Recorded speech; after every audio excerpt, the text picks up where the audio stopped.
최근 뉴스공장의 가장 핫한 코너로 급부상한 말씀만 하시면 지면 이사뿐만 아니라 온갖 방송에서 목소리를 따서 쓰고 있습니다. 노루가즘 노회찬 정의당 원내대표 나오셨습니다. 네, 안녕하십니까. 본인의 급상승하고 있는 인기를 실감하십니까? 처음부터 높았는데요. 물론 높긴 했지만 최근에 좀 더 높아진 걸 피부로 못 느끼고. 아, 예, 뉴스공장 덕분이죠, 뭐. 예. 좋은 공장 만나가지고. 좋은 공장 만나가지고. 아니 방송만 하고 나면 지면 기사만 나오는 게 아니라 여기저기서 등장하시더라고요. 목소리가. 예. 노회찬 대표가 이런 말을 했다며 틀어놓고 같이 깔깔거리며.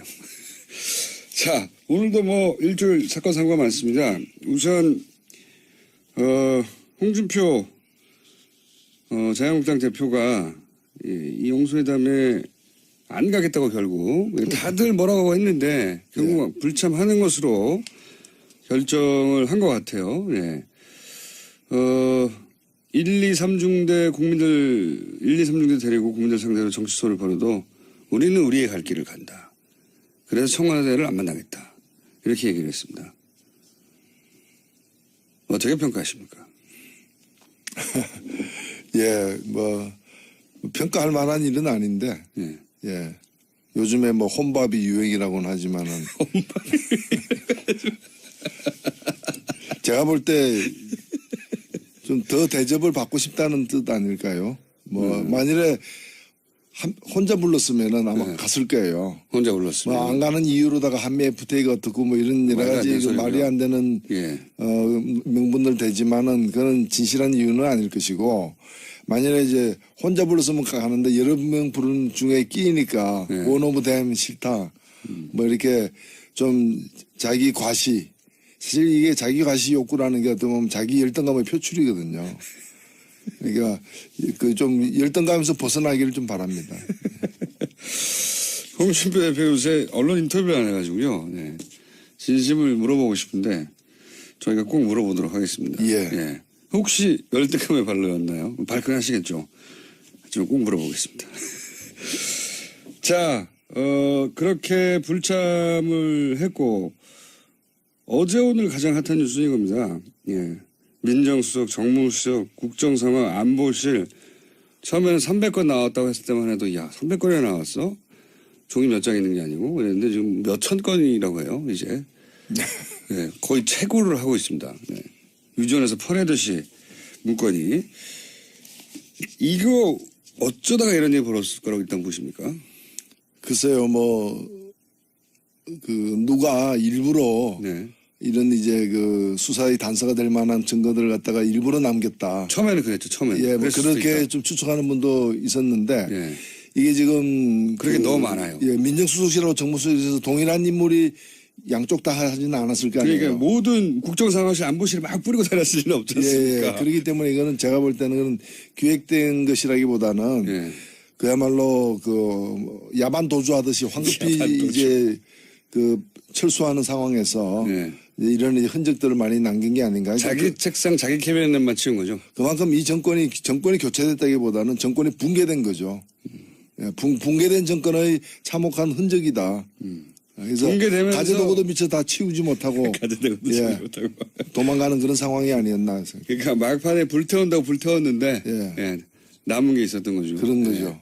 자기 책상과 자기가 쓰던 캐비넷만 꺼내서 불태우고. 아니면 이거보다 더 중요한 정말 이거 노출되면 안 되는 그런 것들을 우선적으로 치우다 보니까 이 정도야 뭐 어쩔 수 없다는 식으로 그냥 자포자기하는 하듯이 나온 증거일 수도 있다. 본인이 직접 책임을 질 만한 사안이 있는 문서들을 먼저 머릿속에 떠올렸겠죠.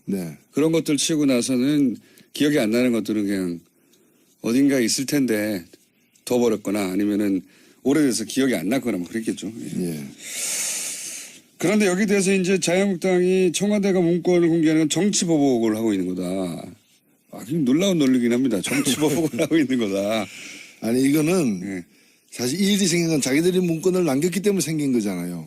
그러니까 남기지도 않은 문건을 갖다가 조작했다면은 정치 보복일지 모르겠는데 그게 아니라 자기들이 문건을 남겼으니까 이건 정치 보복 이전에 자기들이 정치적 자해를 한 거잖아. 그 자해공갈단이라고 있거든. 스스로 자해를 해놓고 당신이 차로 나를 치였다. 이게 뒤집어 씌우는 거죠. 그러니까 자기들이 문건 남겨서 생긴 일을 가지고 보복을 당했다. 자기들은 전형적인 이 자해공갈단 수법인 거예요.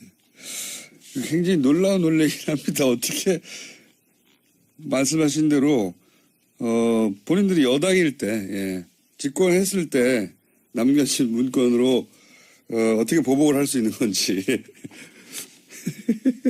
자해쇼. 알겠습니다. 대통령 기록물법 위반이라는 얘기도 초반에 나왔죠. 이게 대통령 기록물법을 실제로 보면요. 대통령 기록물은 공개를 원칙으로 한다는 조항이 있어요. 맞습니다. 기본적으로 공개를 원칙으로 하고 다만 국가 안보에 영향을 미친다거나 아니면은 사생활에 관련된 어떤 직접적인 내용이 있어서 공개하기 힘들 경우에는 공개하지 않는 어떤 절차를 밟는 게 이제 대통령 그 기록물 지정을 해가지고 지정 기록물을 등재해가지고 일정 기간 동안 공개 안 하도록 하는데 이번에 문서들은 일단은 기본적으로 메모 같은 건 아직 기록물이 아니거든요. 기록물은 되게 결재를 맡은 문서를 얘기하는데 기록물이 아닌 것도 있고 그다음에 기록물이라 하더라도 지정 기록물이 아니기 때문에 대통령 기록물법에서 공개하는 게 원칙인 게 있고요. 그리고 공개하는 방식에 있어서 원본만 공개하지 않는다면은 사본을 검찰에 넘기고 한 거는 다 법에 따른 어떤 절차다. 이렇게 볼 수 있습니다. 예를 들어서 뭐 세월호 특조위를 무력화하라. 이게 무슨 국가 안보하고 상관 있는 것도 아니고요. 네. 뭐 개인의 사생활과 관련 있는 것도 아니지 않습니까?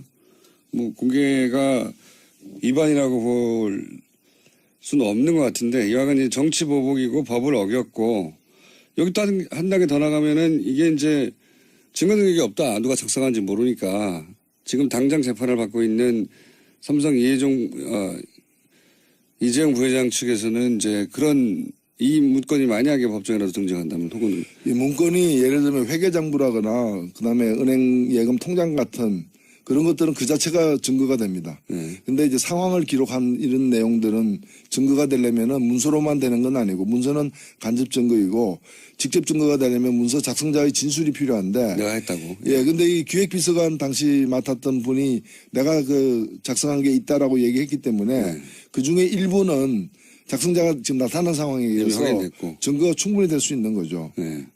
그리고 이제 뭐 메모를 한 거는 필체를 확인하면 되니까요. 그런 거죠. 예, 그 정도 메모를 쓸 수 있는 사람이 그러니까 그 자리에 그 직급에 따져보면 그렇게 많지 않다고. 그럼요. 예. 충분히 그거는 가려낼 수 있습니다. 그리고 또 한편으로는 다행인 게 근무했던 분들이 대부분 이제 직업 공무원들이라서 여전히 공무원인 상태예요. 그러니까 이걸 가지고 뭐 정치 보복이라고 얘기하는 사람들은 그 메모에 그 문서에 혹시 내 이름이 들어가 있지 않을까 이제 그걸 걱정하는 사람들이죠. 뭐가 있을지 모르니까요. 네, 그런 거죠. 한 200건, 300건이 모르겠는데 몇천 건 나왔다고 하니까 무슨 얘기가 있을지 어떻게 합니까? 무섭겠죠. 네. 자, 가장 핫한 거는 이 방산비리입니다. 갑자기 터져나오기 시작했고 이제 막 시작인 것 같은데 정의당의 김종대 군사 전문가 네. 군사 전문위원이 있죠. 네. 이분이 수리온 뒤에는 우병우 전 민정수석이 있다고 주장을 하셨어요. 이거 어떤 맥락인지 아십니까? 예, 수리온이라는 한국형 헬기를 갖다가 개발해서 제품을 만드는 과정에 초기부터 숫자 그 결함과 문제점들이 이제 드러났어요. 드러나고 또 그게 언론에 보도가 되기도 했고 당연히 당시에 그 합수단에서 합동수사단에서 이걸 수사 대상으로 삼았던 것도 사실이고요. 그런데 어디까지 보도되는가 하면 합수단에서 상부의 지시에 따라서 이 수사를 갖다가 멈췄다라는 보도까지 있었거든요. 네. 그럼 그 상부가 누구냐라는 거죠. 김영대 의원 같은 경우에는 그 상부는 합수단을 통제할 정도의 상부라면 청와대를 얘기하는 거고 청와대 안에서는 민정수석실이 이걸 관여했던 것이고 사실 이 한국 카이라고 있습니다. 항공우주산업 주식회사인데 이번에 이거 대대적으로 지금 압수수색 당하고 있는 그리고 그렇죠. 예. 그런데 대통령 거기 사장이 박근혜 전 대통령과 아는 사이인 그렇죠. 것으로 지금 추정되고 있습니다. 그리고 이 사람이 2013년이니까 정권 초기부터 문제가 됐던 비위 사실이 제보가 되기도 하고 이랬던 사람이기 때문에 어찌 보면은 우병우 수석이 청와대 들어가기 전부터 그러니까 김영한 민정수석이 있을 때부터 사실은 이제 이 여러 가지 의혹이 사실 있는 거예요. 예, 예. 그때 민정수석실에서 조사를 했을 텐데 그 조사가 왜 묵살됐는가 혹은 제대로 그 이제 파헤쳐지지 않았는가에 대한 의문이 지금 있고 이것이 다 현재 수사 대상이 돼야 되는 거죠. 횡령을 뭐 10억대 이상 했는데도 임명되는 거는 사실상 일반적으로는 불가능하죠. 네. 예. 그런데도 임명됐다고 문고리 300만과 가깝다 혹은 뭐 안종범 전 수석의 문자를 보면 이제 대통령과 잘 아는 사이인 것으로 추정되는 문자도 나오고요. 이 방산비리 문제는 현 정부가 처음 꺼낸 건 아닙니다. 네. 방산비리는 정말 이적 행위인 것이고요. 이걸 갖다 수사해야 된다는 거는 박근혜 대통령 시절에도 얘기된 거예요. 그전에도 얘기돼요. 항상 얘기됩니다. 항상 얘기됐는데 네. 지금으로 볼 때는 정권 차원에서 은폐하거나 정권 차원에서 이걸 갖다가 감추려는 어떤 그 비리에 이제 정권 차원에서 비리에 가담하지 않은 이상 일이 이렇게까지 올 수는 없었다는 점에서 방산비리를 척결한 게 아니라 청와대가 방산비리와 함께한 거죠 지금. 협치한 거죠. 협치. 예. 방산비리와 협력을 하면서 나라를 통치한 거죠. 방산비리와 협치했다는 표현이 확 와닿네요. 예. 방산비리와 협치했다는 표현 굉장히 신선하네요. 방산비리와 정말 협치를 하지 않으면 그러니까 방산비리 파헤치니까 밥 먹으러 안 간다고 하는 거죠. 그 재판정에 박근혜 전 대통령이 지금 아프셔서 안 나온다고 하는 건 어떻게 보십니까? 네 번째 발가락이 아프시다고 했다가 구일장을 발부했는데도 안 나오고 있는데. 예, 근데 뭐 쓰레빠 신고 나왔잖아요. 쓰레빠. 샌들입니다. 샌들. 예. 그렇게 생긴 거는 샌들이라기보다 이제 그 안에서는 쓰레빠라 그럽니다. 전문 용어죠. 뭐. 하긴 슬리퍼 했을 때 떠오르는 물체와 쓰레빠 했을 때 떠오르는 물체와 샌들 했을 때 떠오르는 물체 다 달라요. 그런 거죠. 그러니까 다른 물건을 지칭하기 때문에 야 쓰레빠라고 하면 안 되고 슬리퍼라고 해야 된다. 저는 오래전부터 저항했었거든요. 다른 물건이다. 다른 물건을 지칭하고 하여튼 쓰레빠를 싣고 가야 돼. 진짜 아프다고 보십니까? 저는 뭐 아마 화장실 가는 문턱에 예. 이제 네 번째 발가락이 이렇게 세게 닿아서 그러면 통증이 올 수 있죠. 아니 근데 그게 이제 재판에 못 나올 정도로 아픈 거냐에 대해서는 뭐 하여튼 지금 쓰레빠 신고 나온 걸로 봐서는 걸어 다니는데 큰 지장은 없지 않느냐. 또 교도소 내 의무실에서의 어떤 진단 결과도 아무 이상 큰 이상 없다 이렇게 예. 얘기를 했기 때문에 연고 정도 줬다. 예. 아니 외견상도 문제가 없고 엑스레이도 문제가 없으면 문제가 그 정도 아플 정도는 부어야 되거든요. 그렇죠? 그리고 네 번째 발가락만 특히 문지방에 부딪히기 굉장히 어렵습니다. 한번 해보십시오. 저도 궁금해서 한번 해보려고 했는데 네 번째 발가락만 문지방에 부딪히는 게 참 어렵습니다. 그리고 뭐 요가로 단련된 몸이기 때문에 뭐 웬만한 거는 넘길 수 있지 않나 보네. 알겠습니다. 뭐 몸이 불편할 수는 있죠. 오랜 생활, 수감생활 해서 나오지 못할 정도는 아니라고 지금 보시는 거고. 예. 그리고 이제 오늘 새로운 용어 하나 협치 나왔고 방산비리와 협치했다고. 자, 추경안 얘기가 결국은 핵심이 뭐냐면 공무원을 이번 정부에서 채용하는데 80억을 쓰겠다고 했더니 그거를 삭감해야 된다는 게 최대 쟁점으로 떠올랐어요. 이건 어떻게 판단하십니까? 예. 사실 뭐 이 80억이라는 돈은 그렇게 이번에 전체 예산 규모, 추경 예산 아니죠. 규모에서 아무것도 아닙니다. 근데 제가 볼 때는 뭐 온전하게 통과시켜주기 싫다라고. 뭐라도 손대야 된다는 하는 거고요. 그리고 마치 공무원을 갖다가 이렇게 늘리는 것을 갖다가 굉장히 무슨 범죄시하고 있는데 우리나라 지금 소방대원들 보십시오. 그런 필수적인 국민의 안전과 생명을 위해서 필요한 공무원들이 다른 나라에 비해서 현저하게 적어서 오히려 과로로다가 쓰러지는 그런 경우들이 얼마나 많습니까? 집배원도 그렇고요. 집배원도 그렇고요. 진짜 저는 그런 일을 갖다 하루씩 국회의원들한테 시켜봤으면 좋겠어요. 그런 얘기 안 나오게. 그래서 제가 볼 때는 좀 괜한 트집을 잡는 거고 그 얘기도 뭔가면은 추경에서 빼고 내년도 본 예산에 넣으라는 얘기인데 그러니까 어찌 보면 반대하는 것도 신용으로 반대하는 거예요. 본질적으로 반대하는 것도 아니고. 그러니까요. 본 예산에도 넣으면 결사 반대해야죠. 네. 만약에 절대 안 되는 일이면. 저도 그렇게 생각이 들고요. 근데 뭐라도 추경을 이때까지 미뤘는데요. 그럼 미뤘던 안 된다고 했던 이유가 있어야 되지 않습니까? 그 이유를 잡아내려고 하니까 별게 안 나오니 사람들한테 공무원 늘리는 거는 쉽게 사람들이 반대하지 않을까 하고 찾아낸 아이템인 것 같습니다. 제가 보기엔. 골탕을 먹이는 거죠. 그러니까 야당이 자기의 존재 가치를 뭔가 좀 의미 있는 어떤 정책을 제안한다거나 또는 큰 정책적 어떤 실책에 대해서 이렇게 파헤치거나 해서 야당의 존재 가치를 보여줘야 되는데 별로 그런 게 없다 보니까 없으면 없는 대로 또 통과시켜 줘야 되는데 가만히 있을 수 있나 뭐 떼쓰는 게 야당은 아니죠 사실은. 네, 저는 뭐 채용이 야당 처음 해보는 사람들 같아요. 해본 지는 오래됐죠.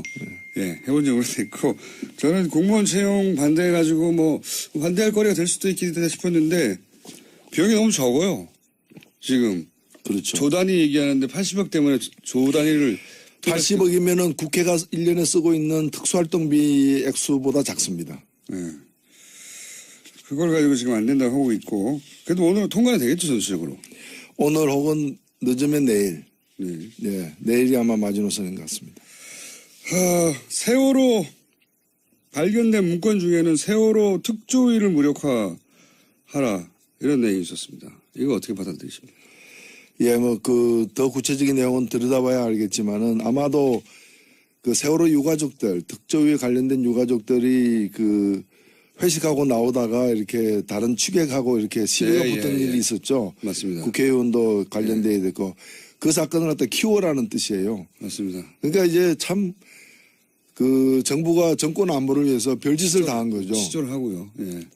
그리고 이걸 하는데 언론을 동원시킨 거예요. 저는 이런 부분을 더 좀 파헤칠 필요가 있다고 맞습니다. 봅니다. 언론한테 어떻게 시킨 건지 도대체. 그렇죠. 어떤 누가. 언론이 그러니까 이제 사건을 갖다가 이렇게 크게 이제 부풀리는데 이제 언론과 협치를 또 한 거죠.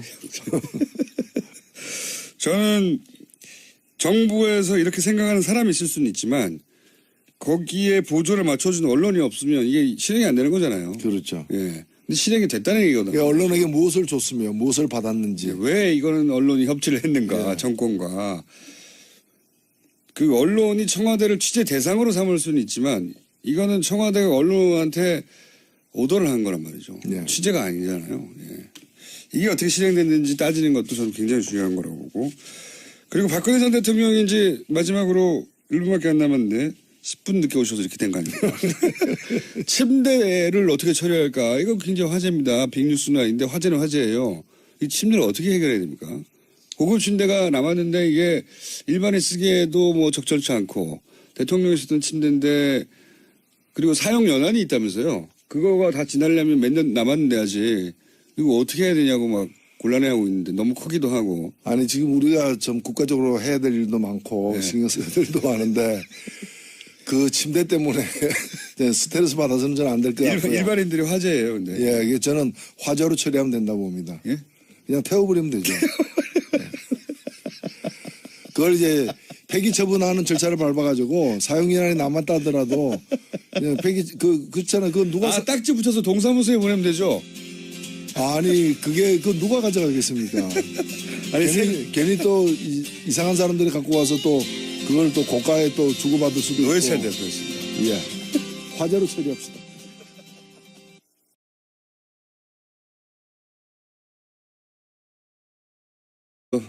1, 2, 3중대 국민들 1, 2, 3중대 데리고 국민들 상대로 정치소를 벌여도 우리는 우리의 갈 길을 간다.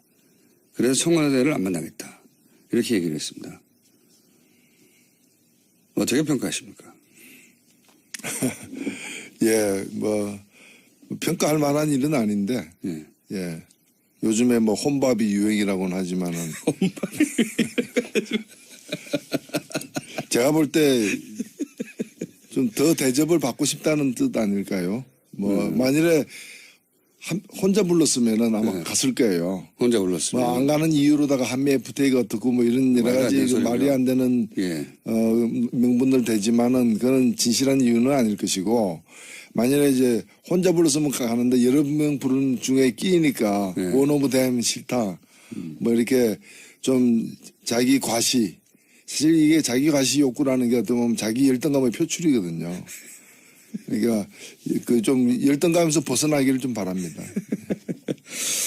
홍준표 대표 요새 언론 인터뷰를 안 해가지고요. 네. 진심을 물어보고 싶은데 저희가 꼭 물어보도록 하겠습니다. 예. 혹시 열등감에 발로였나요? 발끈하시겠죠. 하지만 꼭 물어보겠습니다. 자, 그렇게 불참을 했고 어제 오늘 가장 핫한 뉴스는 이겁니다. 예. 민정수석, 정무수석, 국정상황, 안보실 처음에는 300건 나왔다고 했을 때만 해도 야 300건이나 나왔어? 종이 몇 장 있는 게 아니고 그랬는데 지금 몇천 건이라고 해요 이제. 네, 거의 최고를 하고 있습니다. 네. 유전에서 퍼내듯이 문건이. 이거 어쩌다가 이런 일이 벌어졌을 거라고 일단 보십니까? 글쎄요, 누가 일부러 네. 이런 이제 그 수사의 단서가 될 만한 증거들을 갖다가 일부러 남겼다. 처음에는 그랬죠, 처음에는. 예, 뭐 그렇게 좀 추측하는 분도 있었는데 예. 이게 지금 그렇게 너무 많아요. 예, 민정수석실하고 정무수석실에서 동일한 인물이 양쪽 다 하지는 않았을 거 아니에요. 그러니까 모든 국정상황실 안보실을 막 뿌리고 다녔을 리는 없지 않습니까? 예, 그렇기 때문에 이거는 제가 볼 때는 기획된 것이라기보다는 예. 그야말로 야반 도주하듯이 황급히 야반 도주. 이제 그러니까 남기지도 않은 문건을 갖다가 조작했다면은 정치 보복일지 모르겠는데 그게 아니라 자기들이 문건을 남겼으니까 이건 정치 보복 이전에 예. 자기들이 정치적 자해를 한 거잖아. 그러니까 자해 공갈단이라고 있거든. 스스로 자해를 해놓고 당신이 차로 나를 치였다. 이거 뒤집어 씌우는 거죠. 그러니까 자기들이 문건 남겨서 생긴 일을 가지고 보복을 당했다. 자기들은 전형적인 이 자해 공갈단 수법입니다. 굉장히 놀라운 논리긴 합니다. 어떻게 말씀하신 대로 본인들이 여당일 때 예, 집권했을 때 남겨진 문건으로 어떻게 보복을 할 수 있는 건지 자해쇼. 알겠습니다. 대통령 기록물법 위반이라는 얘기도 초반에 나왔죠. 이게 대통령 기록물법을 실제로 보면요. 대통령 기록물은 공개를 원칙으로 한다는 조항이 있어요. 맞습니다. 기본적으로 공개를 원칙으로 하고 다만 국가 안보에 영향을 미친다거나 아니면은 사생활에 관련된 어떤 직접적인 내용이 있어서 공개하기 힘들 경우에는 공개하지 않는 어떤 절차를 밟는 게 이제 대통령. 최근 뉴스공장의 가장 핫한 코너로 급부상한 말씀만 하시면 지면 이사뿐만 아니라 온갖 방송에서 목소리를 따서 쓰고 있습니다. 노르가즘 노회찬 정의당 원내대표 나오셨습니다. 네, 안녕하십니까. 본인의 급상승하고 있는 인기를 실감하십니까? 처음부터 높았는데요. 물론 높긴 했지만 최근에 좀 더 높아진 걸 피부로 못 느끼고. 아, 예. 뉴스공장 덕분이죠, 뭐. 예. 좋은 공장 만나가지고. 좋은 공장 만나가지고. 아니, 방송만 하고 나면, 예. 지면 기사만 나오는 게 아니라 여기저기서 등장하시더라고요. 목소리가. 예. 노회찬 대표가 이런 말을 했다며. 예. 틀어놓고 같이 깔깔거리며. 자, 오늘도 뭐 일주일 사건 사고가 많습니다. 우선 홍준표 자유한국당 대표가 이 영수회담에 안 가겠다고 결국 다들 뭐라고 했는데 결국 불참하는 것으로 결정을 한 것 같아요. 네. 철수하는 상황에서 네. 이런 흔적들을 많이 남긴 게 아닌가. 자기 책상 자기 캐비넷만 치운 거죠. 그만큼 이 정권이 교체됐다기보다는 정권이 붕괴된 거죠. 예, 붕괴된 정권의 참혹한 흔적이다. 그래서 붕괴되면서 가재도구도 미처 다 치우지 못하고 가재도구도 치우지 못하고 도망가는 그런 상황이 아니었나. 그러니까 막판에 불태운다고 불태웠는데 예. 남은 게 있었던 거죠. 그런 거죠. 자기 책상과 자기가 쓰던 캐비넷만 꺼내서 불태우고 아니면 이거보다 더 중요한 정말 이거 노출되면 안 되는 그런 것들을 우선적으로 치우다 보니까 이 정도야 뭐 어쩔 수 없다는 식으로 그냥 자포자기하는 하듯이 나온 증거일 수도 있다. 본인이 직접 책임을 질 만한 사안이 있는 문서들을 먼저 머릿속에 떠올렸겠죠. 네. 그런 것들 치우고 나서는 기억이 안 나는 것들은 그냥 어딘가에 있을 텐데 더 버렸거나 아니면은 오래돼서 기억이 안 났거나 뭐 그랬겠죠. 예. 그런데 여기 대해서 이제 자유한국당이 청와대가 문건을 공개하는 건 정치보복을 하고 있는 거다. 아, 놀라운 논리긴 합니다. 정치보복을 하고 있는 거다. 아니 이거는 사실 이 일이 생긴 건 자기들이 문건을 남겼기 때문에 생긴 거잖아요. 예.